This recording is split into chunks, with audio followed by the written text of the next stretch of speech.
নমস্কার বন্ধুরা, শুরু করছি কেন শ্রী বিষ্ণুর আরেক নাম নারায়ণ। কি এই নামের অর্থ জানুন, কিভাবে এই নাম পেলেন তিনি। হিন্দু ধর্ম অনুসারে সপ্তাহের এক একটি দিন একজন দেবতার উদ্দেশ্যে নিবেদিত।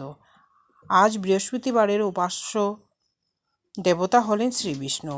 প্রচলিত বিশ্বাস অনুসারে মনে করা হয় যে যদি ভাগ্য আপনার সঙ্গ না থাকে, যদি চেষ্টা করেও নিজের কাজ সম্পূর্ণ করতে না পারেন, তাহলে বিষ্ণুর উপাসনা করলে মনোবাঞ্ছা পূর্ণ হতে পারে।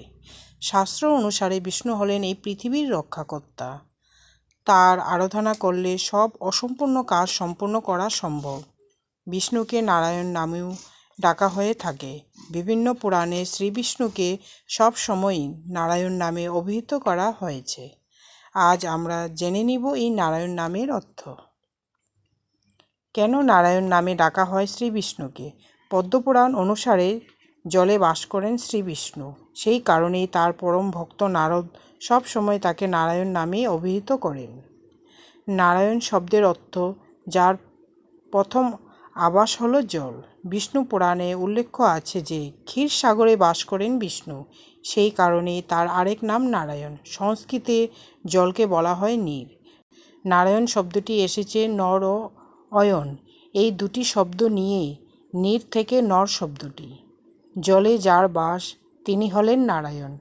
ক্ষীরসাগরে বাস বলেই বিষ্ণুর আরেক নাম নারায়ণ। বিষ্ণু নামের অর্থ।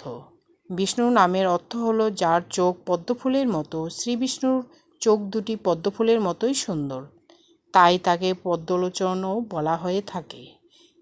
বিষ্ণুর চার হাতে থাকে শঙ্খ, চক্র, গদা ও পদ্ম। হরি নামের অর্থ।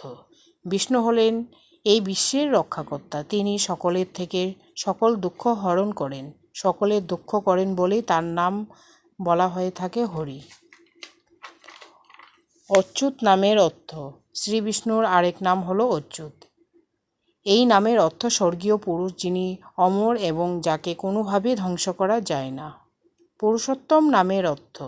শ্রী বিষ্ণুকে পুরুষোত্তম নামেও অভিহিত করা হয়ে থাকে। পুরুষোত্তম নামের অর্থ যিনি সকল পুরুষের মধ্যে সর্বাপেক্ষা উত্তম। ধন্যবাদ।